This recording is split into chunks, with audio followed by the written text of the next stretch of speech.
تو اسی لیے خاص طور پر لو لگنے کی دوا کہتے ہیں، مگر بہتر یہ ہے کہ لو لگنے سے روکنے کے لیے ان کو استعمال کیا جائے۔ اگر ایک دفعہ لگ جائے اور کرونک ہو جائے تو پھر نہ گلونائن کام کرتی ہے، یا نہ نیٹرمیور، نہ جلسیمیم، نہ آرسنک۔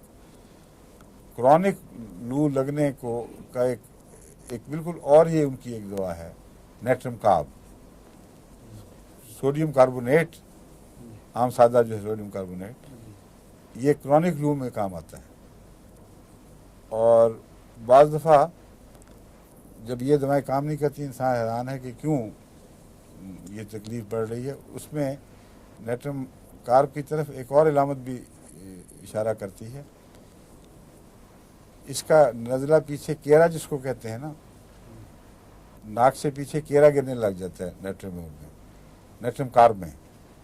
نیٹرمیور کا نزلہ آیا اور گیا، شدید تکلیف پہنچائی، اور جب غائب ہو گیا تو چھوڑ دیا۔ نیٹرم کارب کا نزلہ ضدی ہے اور آ کے بیٹھ رہتا ہے، اور جس کو عام لوگ پنجابی میں کیرا گرنا کہتے ہیں۔ بعض میرے پاس مجھے کیرا گرتا ہے، وہ کیرے کی دوا نیٹرم کارب ہے، اور وہ بھی اس میں بھی ایک مستقل بیماری ہے جو دھیمی دھیمی رہتی ہے۔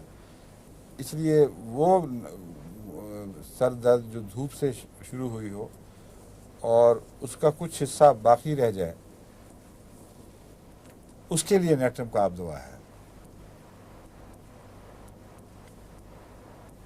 لنگرنگ ہیڈ ایک ہے یہ، ایسے مریض کو پھر کبھی سکون نہیں ملتا، ہمیشہ جس حالت میں بھی ہے ایک لنگرنگ پین موجود ہوتی ہے، اس کے لیے نیٹرم کارب ہے، شدت کی دردوں کے لیے نہیں ہے، نہ شدت کے نزلے کی ہے۔ اس کی ایک اور عجیب علامت یہ ہے کہ ناک کی جو چونچ ہے وہ سرخ ہو جاتی ہے، وہاں سرخی کا اسپاٹ پڑتا ہے، تو اس کا بھی نیٹرمیور سے تعلق ہے، نیٹرم کارب سے تعلق ہے۔